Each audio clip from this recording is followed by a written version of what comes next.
Slide. Riwayat pekerjaan saat ini beliau aktif sebagai dokter spesialis bedah di RSUD Sultan Imanuddin Pangkalan Bun dan Rumah Sakit Harapan Insani di Pangkalan Bun. Pendidikan formal beliau menyelesaikan pendidikan PPDS 1 Ilmu Bedah dan Magister Biomedik Fakultas Kedokteran Universitas Udayana dan Magister Administrasi Rumah Sakit di Fakultas Kesehatan Masyarakat Universitas Indonesia. Untuk pengalaman organisasi beliau cukup banyak, bisa kita saksikan bersama di slide. Saat ini beliau masih aktif sebagai pengurus IPI Kota Waringin Barat, sub bidang pengembangan organisasi dan profesi, dan juga sebagai Ketua Komisi Trauma Ikatan Ahli Bedah Indonesia cabang Kalimantan Tengah. Kami persilahkan untuk Dr. Nyoman untuk mengambil acaranya, silahkan.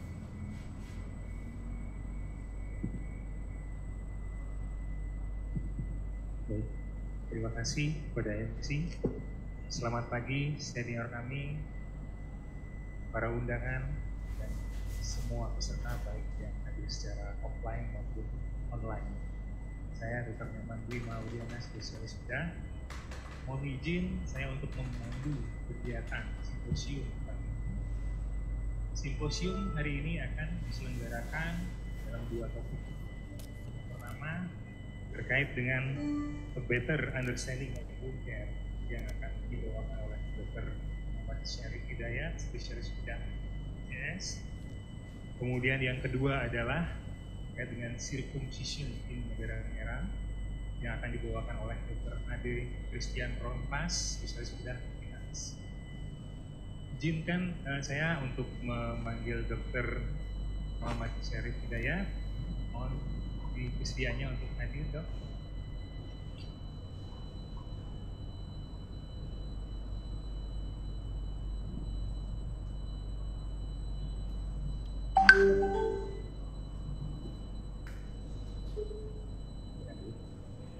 Jadi Dr. Syarif Hidayat ini adalah dokter spesialis bedah di Rumah Sakit Hansani Saleh, sekaligus sebagai wakil direktur di Rumah Sakit Hansani Saleh, dan dia juga menduduki jabatan sebagai Wasekjen PP Pati gitu. Kemudian pembicara kedua adalah Dr. Ade Christian Rompas, spesialis bedah. Silakan mengambil tempat.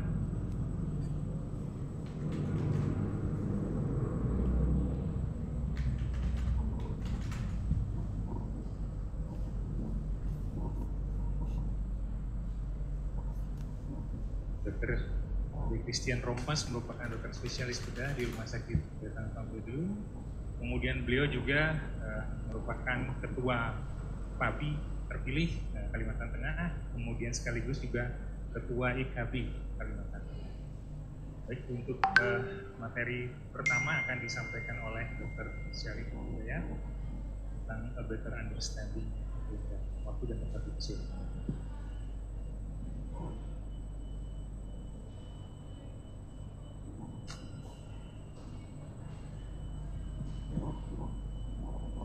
Terima kasih kepada Dr. Wayan. Izin.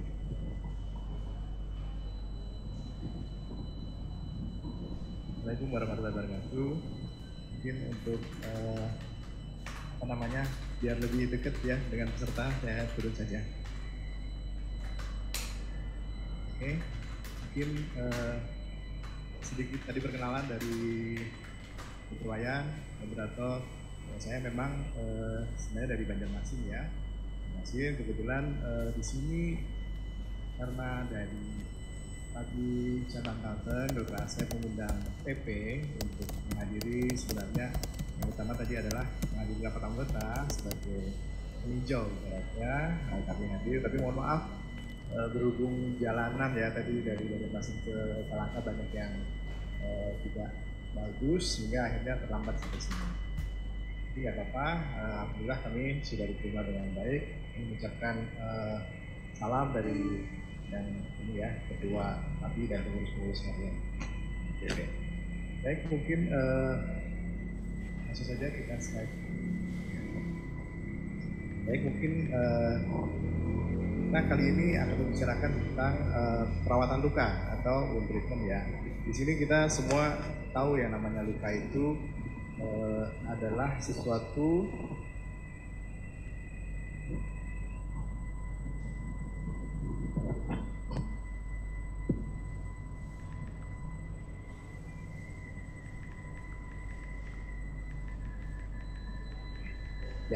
Next. Luka adalah suatu kerusakan integritas dari kulit atau terputusnya kontinuitas suatu jaringan. Next. Nah, ini gambar kulit yang luka ya. Oke. Next. Jadi di sini luka itu sendiri kita bagi dua, yaitu luka yang akut sifatnya dan luka yang kronik.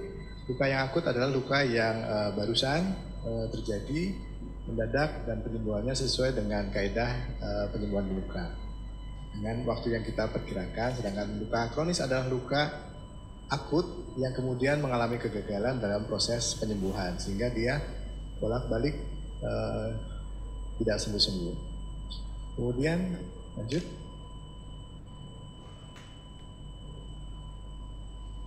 Fase penyembuhan luka ada 3 fase dari pertama kali luka. Yang pertama adalah fase inflamasi. Next slide. Fase inflamasi ini berlangsung sekitar dari pertama kali luka sampai 5 hari, kemudian lanjut dengan fase proliferasi. Proliferasi ini mulai dari hari ke-5 sampai ke-21, kemudian dilanjutkan dengan fase maturasi atau remodeling. Ini mulai dari hari ke-21 sampai batas kita tulis di sini adalah 1 tahun. Baik, next. Jadi di fase inflamasi ini ada terjadi 3 hal. Yang pertama adalah reaksi vaskuler, kedua seluler, dan yang ketiga humoral. Yang namanya vaskuler itu pertama kali luka, itu kan terjadi perdarahan ya. Itu ada 3 hal. Pertama adalah vasokonstriksi dari pembuluh darah itu sendiri. Yang kedua mengalami retraksi. Jadi pembuluh darah itu kan kalau kita luka, misal contoh nih pembuluh darah di daerah tangan ya atau lengan, putus, itu nanti dia akan tertarik ke distal dan proksimal. Jadi kalau misalkan pembuluh darah yang cukup besar kita eksplorasi, itu pasti salah satunya akan jauh dibanding yang distalnya. Kemudian yang ketiga adalah reaksi hemostasis, yaitu terjadinya proses pembekuan. Next. Nah, ini tadi yang vaskuler ya. Oke, di sini akan terjadi eksudasi dari leukosit atau plasma, sehingga ini fungsinya untuk melakukan proses fagositosis dan lain sebagainya. Kemudian tanda-tanda dari sini adalah ada 5, yaitu rubor, kalor, dolor, tumor, dan fungsiolesa. Ya mungkin teman-teman semua sudah hafal ya. Rubor itu kemerahan, premis, kemudian kalor itu agak hangat, dolor itu nyeri, tumor itu adalah bengkak atau bulging, kemudian fungsiolesa adalah gangguan dari fungsi. Next. Nah, kemudian yang kedua ini adalah reaksi seluler, yaitu dengan adanya leukosit tadi ya, mengalami diapedesis, keluar untuk melakukan fagositosis. Kemudian reaksi humoral yang ketiga, silakan, yaitu pertahanan melibatkan sistem komplemen dan antibodi. Di sini terjadi reaksi antigen antibodi dengan aktivasi komplemen, dan di sini fungsi antibodi adalah menetralkan virus, toksin, mencegah kuman nempel pada sel tubuh, serta mematikan atau melisiskan bakteri yang mengalami opsonisasi. Lanjut. Nah, fase kedua adalah fase proliferasi. Nah, ini mulai dari hari ke-5 sampai ke-21.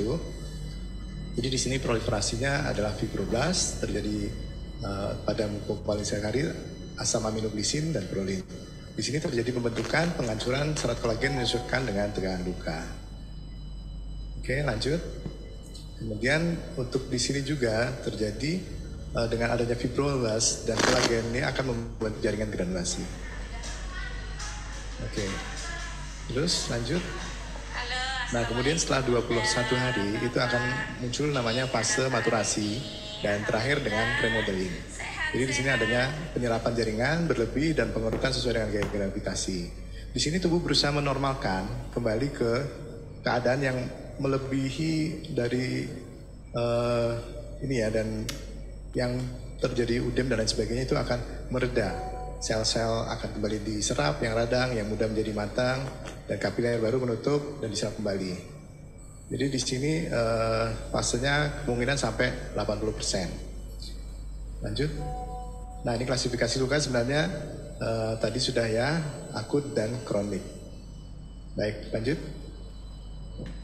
Jadi secara holistik penanganan luka itu kita harus berbagai aspek kita ikuti, yaitu dari aspek fisik, kondisi umum luka itu sendiri, kemudian status lokalisnya, dan kemudian ada aspek psikologis serta spiritual, tapi nanti akan kita bahas satu persatu. Nah, prinsip penanganan luka itu kan ada, begitu ada luka, itu kita harus evaluasi atau kita nilai luka itu seperti apa. Yang paling penting adalah adanya bed atau dasar dari luka itu sendiri, dan kemudian bagaimana cara kita menutup bed dari luka itu saja. Nah, di situ kita melakukan 3 hal. Yang pertama adalah diberi demam, yang kedua kontrol bakteri, yang ketiga adalah pengelolaan eksudat atau cairan yang ada. Next. Jadi di sini kita untuk manajemen luka, mungkin semua teman-teman dokter, perawat semua juga sudah paham ya. Ini kita sebenarnya cuma review aja. Jadi harus menghilangkan dead space. Dead space ini bisa terjadi kalau kita misalkan lukanya itu cukup dalam, kemudian kita tidak bersihkan dengan bagus, kemudian kita langsung jahit. Nah, ini seringkali mohon izin teman-teman, bukan menyalahkan ya, kadangkala teman-teman yang kasus-kasus darurat ya, terutama di IGD atau di klinik-klinik yang dapat pasien mungkin kecelakaan atau pasien-pasien luka, itu paling dicuci, mungkin yang dikasih saffron dan lain sebagainya, terus langsung dijahit tanpa mempertimbangkan adanya dead space. Nah, itu sebenarnya harus kita hilangkan dead space-nya. Kemudian kita harus kontrol eksudatnya yang ada. Kemudian kita mencegah pertumbuhan bakteri dengan cara memberikan antibiotik atau salah satunya dengan irigasi saat luka itu terbuka ya. Kemudian kita pastikan keseimbangan cairan yang tepat, carikan dengan biaya yang hemat dan dapat dikelola oleh pasien dan atau staf perawat. Jadi kita harus ajari untuk perawatan luka selanjutnya untuk pasien itu sendiri atau keluarga yang mendampingi. Untuk luka ini kita bisa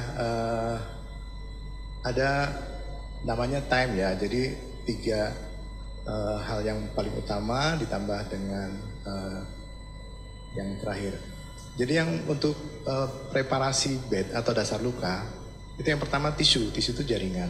Kita lihat jaringannya itu apakah dia masih viable, apakah kondisinya itu ada cairan atau ada jaringan nekrotik, apakah ada sloghnya, atau adakah tendo potongan yang cedera, apakah ada pecahan tulang, itu kita harus nilai. Kemudian yang kedua I adalah inflamasi atau infeksi. Ya, kita lihat untuk lukanya itu apakah ada tanda kontaminasi dari bakteri ataukah ada infeksi atau peradangan. Kemudian M adalah moisture balance, yaitu keseimbangan atau kelembaban dari jaringan itu sendiri. Kita nilai apakah jaringan itu lembab ataukah jaringan itu kering.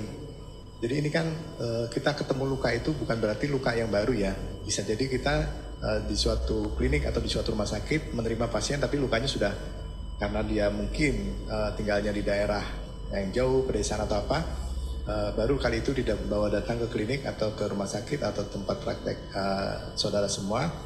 Jadi kita lihat lukanya itu, siapa tahu lukanya sudah beberapa hari. Jadi kita nilai tetap adalah kelembaban dari lukanya itu.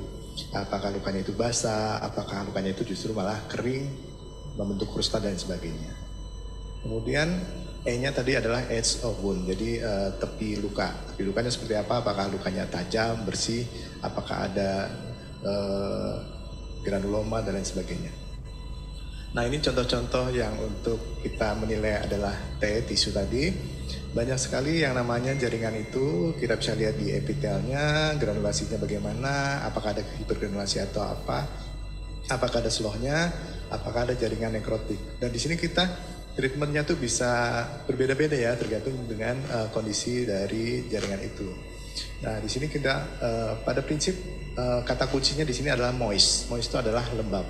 Jadi secara umum kita kalau jaringan itu kering, misalkan keringnya itu karena jaringan nekrotik atau jaringan krusta atau apa, buang dulu, bersihkan dulu, debris demen. Debris demen itu bisa dengan cara mekanik, secara tajam, atau dengan enzimatik. Enzimatik ini bisa berbagai cara, misalkan dengan enzim kolagenase yang dia sifatnya adalah proteolitik atau menghancurkan jaringan yang nekrosis atau yang mati.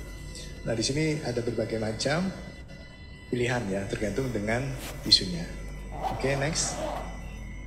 Nah, infeksi di sini kita nilai dari lukanya itu apakah dia ada tanda-tanda peradangan, apakah dia ada tanda-tanda infeksi secara langsung. Misal contoh ada pus, ada slow, ada jaringan-jaringan peradangan.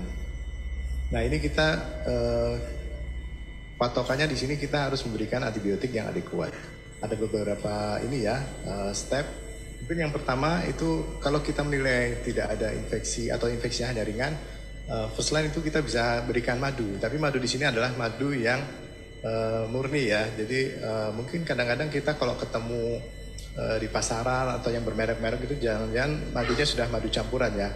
Mungkin kalau di Kalteng ini sering kita dengar ya madu dari Kalteng ya. Mudah-mudahan memang madunya itu memang madu yang asli produksi dari hutan dan lebah Kalteng. Jadi itu untuk karena madu itu sendiri juga punya efek sebagai antibiotik yang ringan ya. Dia bisa mematikan dan dia bisa sebagai antibiotik ringan, antimikrobial yang ringan. Oke, next. Nah, ini untuk moisture ini adalah kelembaban. Nah, di sini kita harus menilai apakah dia itu terlalu basah dengan banyaknya eksudat ataukah terlalu kering, seperti malah jaringan itu ada keratosis atau ada hal-hal yang sifatnya kering.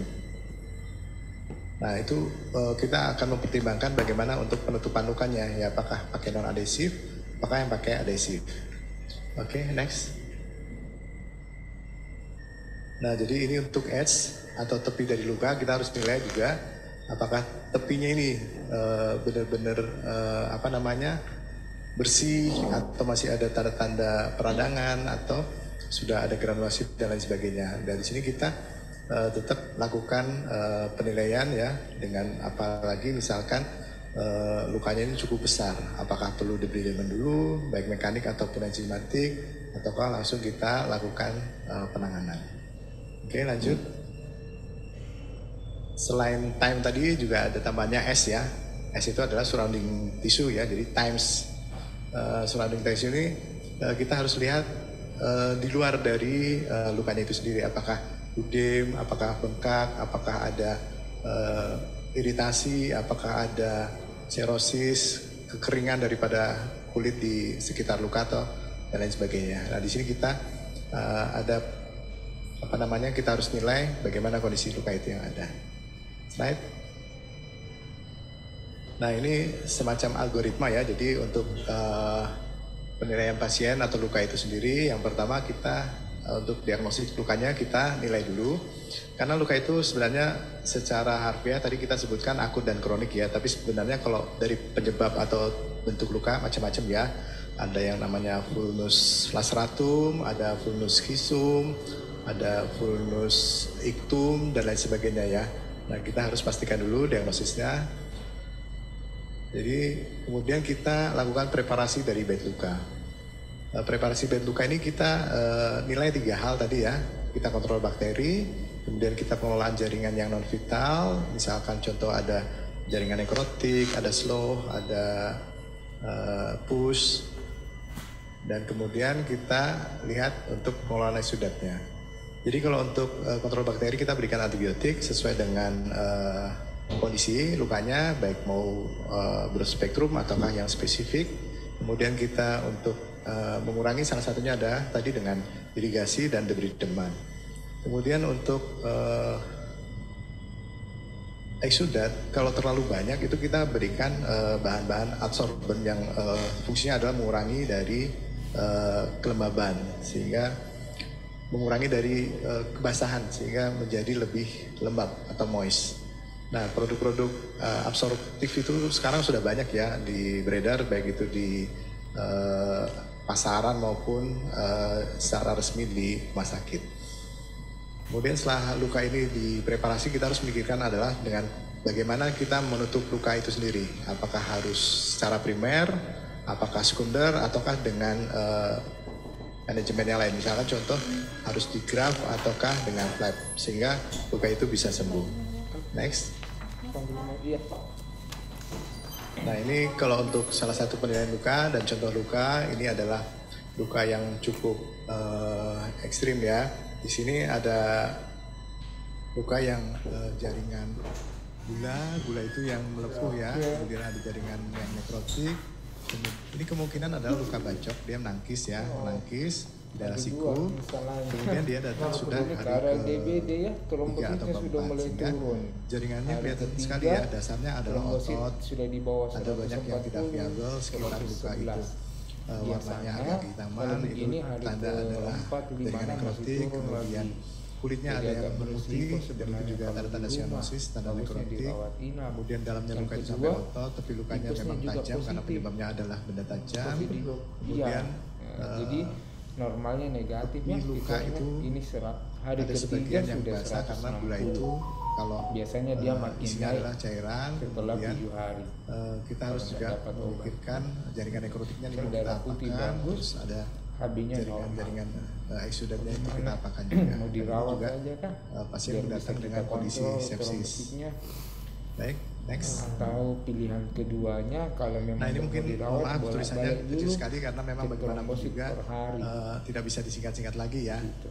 Mungkin saya sambil sedikit bacakan saja yang ada ya. Untuk pertama tindakan kita sama ya, mana-mana kita harus cuci tangan steril. Kemudian kita setelah cuci tangan pakai sarung tangan steril juga. Positif dua-duanya. Kita buka Mungkin badan bikin kalau pasien lemas, datang sudah lidahnya dalam pahit, kondisi terbebat atau biasanya kadang kepala berat, pasien-pasien ada dari pegal-pegal rujukan. gitu. Nah kemudian kita lakukan desinfeksi Gimana? mulai dari pinggir luka Mau sampai dirawat keluar. atau Setelah itu obat dulu? kita pasang duct steril ya. Nah untuk luka akut kita bisa langsung lakukan dirawat, dengan persiapan. misalkan ya Memang setelah kita nilai ruangannya kondisi lukanya belum perlu tindakan, kita diselesaikan langsung di berikan luar kan? anestesi lokal dulu. Anestesi lokal, tapi ini dengan mohon maaf ya, dengan kriteria yang bisa dilakukan dengan bius lokal. Apa pertimbangannya? Tapi kalau tidak bisa bius lokal, kita harus siapkan Lebih untuk nyaman tindakan istirahat di rumah. dengan sedasi. Nah, Ya. jadi di sini setelah Di sini kita tinggal lakukan sama siapa anestesi lagi? lokal, kita infiltrasikan dan ada sendiri. waktu cukup, dan kita langsung cuci dengan sabun antiseptik. Bisa contoh dengan safflon ya. Kemudian setelah itu kita bersihkan luka dengan jaringan yang non vital itu kita buang, kita bersihkan. Benda asingnya juga kalau ada kita bersihkan. Kadang-kadang pasien itu dikirim dari puskesmas atau dari klinik atau dari rumah sakit lain itu mungkin karena faktor apapun itu ya, intinya saat dikirim ke tempat kita harus nilai ulang, kita nilai ulang. Karena kadang-kadang saya beberapa kali pernah ketemu pasien dari rujukan dari bisa bikin rumah sakit dehidrasi yang namanya lebih ya, dari luar aliran kota, darah jadi nggak bagus. kecelakaan sudah dijahit, saya buka lagi jahitannya ternyata masih kotor sekali, bahkan ada pecahan-pecahan sementara yang lain kaca, ya ya. paling Nah, untuk kita harus mengurangi bersihkan. keluhannya kan kayak ada Kemudian kita batuknya, lakukan pileknya dikurangi. surgical Demamnya debridement ya. dikasih. Surgical ini terutama adalah tepi-tepi luka yang tidak viabel, kemudian ada jaringan-jaringan nekrotik, itu kita lakukan dengan secara surgical. Nanti kalau misalnya mau Kemudian dirawat kita lanjutkan dengan cuci daftar luka, lagi cukup di dengan sini NS ya, natrium klorida 0,9%. boleh Mau Atau telepon kalau dulu? nggak ada ya bisa dengan Aquades. Intinya irigasi itu sangat penting. Atau telepon Pertama membersihkan luka, yang kedua dia bisa ada kuman-kuman yang ada itu ikut larut juga. Kemudian kita keringkan dengan kasih steril dan kita penutupan luka jika memungkinkan. Misal contoh karena lagi lukanya ini kan itu kayak perpindahan cukup musim viabel, lagi. masih bagus, setelah kita debri deman dan lain sebagainya, kita bisa jahit secara primer. Kalau dirawat Kemudian kalau biasanya kan misalkan, kita hari lukanya itu ketiga hitungannya masih ada biasanya hari tanda-tanda ke-6 trombosit infeksi sudah dan mulai lain naik. sebagainya, mungkin bisa sudah bisa kita pulang bisa biasanya. lakukan Jadi satu kali trombosit naik sudah bisa perawatan pulang. terbuka dulu. Kemudian kita lakukan dressing. Nah, dressing ini ya kita pilih metode dressingnya sesuai dengan karena kondisi ada luka. tipesnya kan. Kemudian kalau luka kronik ya, luka kronik Kalau itu tipes 3 kita nilai hari ya, misalkan nggak contoh boleh lukanya gerak ini dulu. hitam Cuma boleh atau baring saja. kering gitu ya. Terutama nih sering saya ketemu ini luka-luka yang hitam dan kering ini adalah pasien dengan DM ya. Mohon maaf. Seringkali mungkin teman-teman di sini ketemu pasien-pasien Cover aja. Setauku batas 5 DM, hari ya. baik itu di dekubitus maupun luka-luka yang di daerah prominent, misal contoh di kaki atau di mana gitu. Seringkali lukanya tuh kering ya, hitam. Nah ini kita bisa lakukan dulu awal kita cuci dengan sabun antiseptik seperti tadi sama, keringkan dengan kaca steril, kita potong atau buang jaringan yang nekrotik. Ini 84 ini apa? Kemudian bila tidak 84 memungkinkan, itu kita komponen bisa berikan HB. Nah, biasanya secara makan agak terganggu dia enzimatik merah. di depan. Tapi naik turun aja itu Nah, enggak kita terlalu. bisa berikan enzim-enzim di situ. Iya, Terus yang kita trombositnya harapkan, ini yang rendah sama kita tutup tipesnya harapkan dengan yang terjadinya positif. ini ya Itu juga. apa namanya lisis dari jaringan nekrotik itu sendiri. Nah kemudian di sini ada beberapa jenis yang lain ya, mungkin kita Yang lihat ini. ya. Tipesnya, ya ini DBD. Nah ini problem luka sebenarnya secara umum ya ada 2 dan 3 ini ya. Jadi kita harus menilai jaringannya ya. Kalau infeksi itu kita harus berikan antibiotik yang adekuat. Ya. Penularan jaringan nekrotik kita harus lakukan debri demam. Kemudian kalau ada eksudat ya kita berikan terapi-terapi absorptif dulu ya. Jadi kita berikan beberapa jenis wound dressing yang fungsinya adalah absorptif. Jadi dia menyerap eksudat dengan cepat sehingga luka itu cepat sekali kondisinya berubah menjadi moist. Next. Nah jadi ini basah keringnya luka kelembaban itu tergantung ya. Kita dressingnya juga akan tergantung. Sekarang kita enak sekali ya. Saat ini sudah ada berbagai macam modern dressing ya dengan berbagai merek. Mungkin di sini saya nggak sebutin merek ya karena nggak pakai sponsor merek kita. Jadi untuk luka yang basah kita bisa berikan berbagai macam bahan. Di sini ada yang utamanya adalah absorbent. Absorbent dressing itu fungsinya adalah untuk menarik cairan. Dan kalau udah menarik cairan ini nanti cepat sekali luka itu kering. Tapi jangan sampai kering sekali karena kita targetnya adalah moist. Kemudian kita bisa gunakan hydrofiber, kita gunakan alginat, kalsium alginat, kita bisa gunakan foam. Foam ini Dirawat. contohnya Oke. mungkin yang cewek tahu ya untuk bedak itu ya, itu kan namanya foam ya. Nah seperti itu bentuknya. Itu Untung dokter yang Salam ada yang merah muda itu. Iya.